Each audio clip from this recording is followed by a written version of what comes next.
Página 112, tema 7. O ciclo menstrual e a fecundação. Como ocorre o ciclo menstrual? No ciclo menstrual, ocorre a maturação do ovócito e a preparação do útero para receber um possível embrião. Um ciclo menstrual de 28 dias compreende as seguintes etapas. Durante a primeira metade do ciclo, um ovócito de um dos ovários amadurece. Começa o desenvolvimento da parede do útero, que se prepara para receber e nutrir o embrião, tornando-se mais espessa e repleta de vasos sanguíneos. Por volta da metade do ciclo, 14º dia, nesse caso, acontece a ovulação. O ovócito liberado por um dos ovários segue para a tuba uterina. Nos dias próximos à ovulação, a mulher se encontra no chamado período fértil. As chances de acontecer uma gravidez aumentam nesse período. Durante os dias que se seguem, o ovócito continua avançando em direção ao útero. Se não é fecundado, ele degenera e parte das paredes do útero começa a se desprender, juntamente com o sangue proveniente da ruptura dos vasos sanguíneos. Eles são eliminados pela vagina durante a menstruação. Costuma-se considerar o primeiro dia da menstruação como o primeiro dia do ciclo menstrual. A menstruação dura de cerca de 3 a 5 dias e o ciclo menstrual pode variar de mulher para mulher. A duração de 28 dias constitui apenas uma média.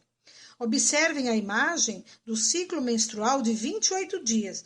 Então, nós temos o primeiro dia, início da descamação da parede do útero, renovação da parede do útero, espessamento da parede do útero, 14º dia, ovulação, espessamento máximo da parede do útero. Parede, ela fica rica em vasos sanguíneos. Após a descamação do útero, a parede se renova e se torna mais espessa. Depois da ovulação, o espessamento do útero continua até o início do próximo ciclo menstrual. Então, prestem atenção. A cada 28 dias, aproximadamente, o organismo da mulher se prepara para uma possível fecundação, produzindo óvulos e desenvolvendo a parede do útero para receber um futuro embrião. Havendo fecundação, este se implantará e se desenvolverá nesta região, e esse processo recebe o nome de nidação. Caso contrário, o endométrio descama, sendo eliminado pela vagina, e tal evento é chamado de menstruação, o qual dura, em média, 5 dias. Por que eu falo em média? Porque tem mulheres que têm um ciclo menstrual maior, duram de 6 a 8 dias, e mulheres que têm um ciclo menor. O período entre o início de uma e o início da próxima menstruação é denominado ciclo menstrual e é controlada principalmente por 2 hormônios, o FSH, que é o hormônio folículo estimulante, e o LH, que é o hormônio luteinizante. O folículo ovariano e o endométrio aumentam de tamanho no meio do ciclo. A hipófise é estimulada a promover a secreção do hormônio folículo estimulante e do hormônio luteinizante.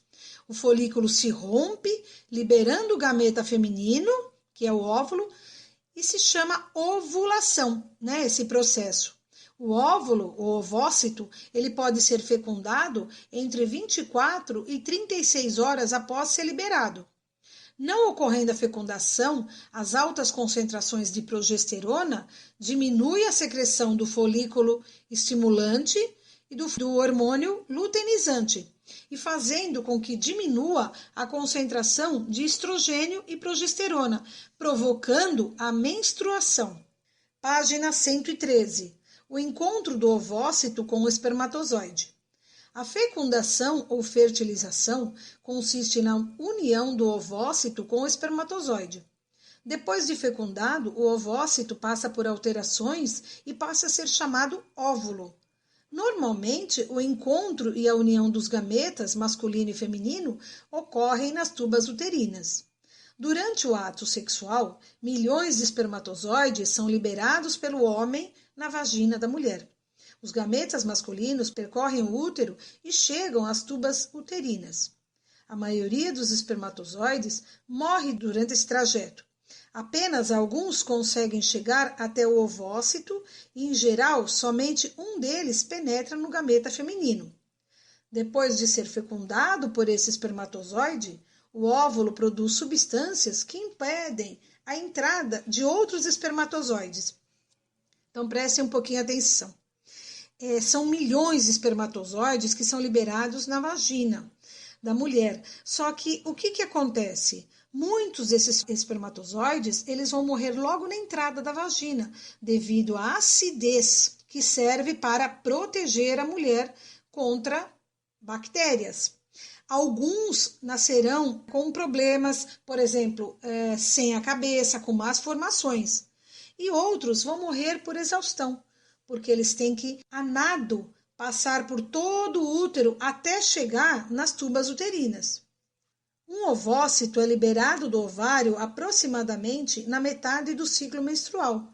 Como os espermatozoides podem sobreviver de 3 a 4 dias dentro do corpo da mulher após a relação sexual, a fertilização pode ser decorrente de uma relação ocorrida 4 dias antes da liberação do ovócito. Por isso, costuma-se considerar que o período fértil abrange o intervalo de 4 dias antes e 4 dias depois da ovulação.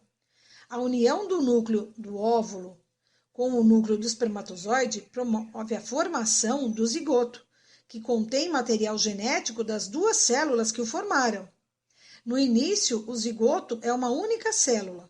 À medida que continua seu trajeto pelas tubas uterinas em direção ao útero, o zigoto se divide por mitose. Primeiro formam-se 2 células, depois 4, e assim sucessivamente.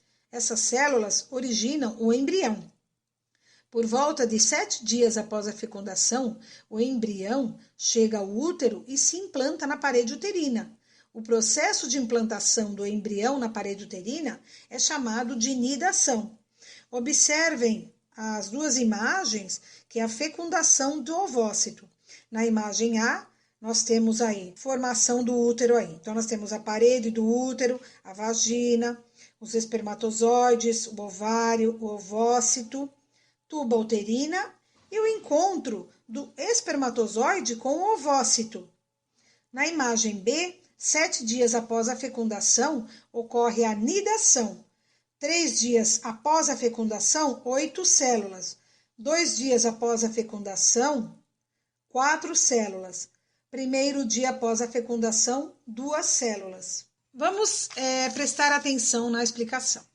Então, a cada 28 dias, aproximadamente, o organismo da mulher se prepara para uma possível fecundação, produzindo óvulos e desenvolvendo a parede do útero para receber um futuro embrião. Havendo fecundação, este se implantará e se desenvolverá nesta região, e esse processo recebe o nome de nidação. Caso contrário, o endométrio descama, sendo eliminado pela vagina, e tal evento é chamado de menstruação, o qual dura em média 5 dias. Em média, por quê? Algumas mulheres têm um ciclo maior e outras têm um ciclo menor. O período entre o início de uma e o início da próxima menstruação é denominado ciclo menstrual e é controlada principalmente por 2 hormônios. O FSH, que significa hormônio folículo estimulante, e o LH, que significa hormônio luteinizante. O folículo ovariano e o endométrio aumentam de tamanho no meio do ciclo. A hipófise é estimulada a promover a secreção do hormônio folículo estimulante e do hormônio luteinizante. O folículo se rompe, liberando o gameta feminino, o ovócito, chamado esse processo de ovulação. O ovócito pode ser fecundado entre 24 e 36 horas após ser liberado. Não ocorrendo a fecundação, as altas concentrações de progesterona diminuem a secreção do hormônio folículo estimulante e do hormônio luteinizante, e fazendo com que se diminua também a concentração de estrogênio e progesterona, provocando a menstruação. A fecundação é o nome dado ao evento no qual ocorre a união entre o gameta feminino e o masculino. Ele ocorre geralmente na tuba uterina e em até 36 horas após a ovulação. Durante o ato sexual, na ejaculação, o homem libera, juntamente com o esperma, cerca de 350 milhões de espermatozoides, chegando a uma glicoproteína chamada 2p3, se une ao gameta, permitindo que ele atinja a membrana plasmática do ovócito, graças à ação dessa enzima, que é estimulado a liberar. Em seguida, proteínas da membrana plasmática do espermatozoide permitem a união entre as membranas de ambos, impedindo que novos espermatozoides se aproximem. A cauda do espermatozoide se degenera, se desintegra, e seu cromossomo se condensa ao ovócito após sofrer a meiose. Então, o que é a meiose? É a divisão celular. Depois, todo zigoto sofre meiose, apresentando ao final 23 cromossomos maternos e 23 cromossomos paternos. Cerca de 9 dias após a ovulação, já há como detectar se a mulher está grávida ou não. Façam os exercícios de olho no tema da página 113. Atenção! As atividades para a nota dessa aula serão feitas online.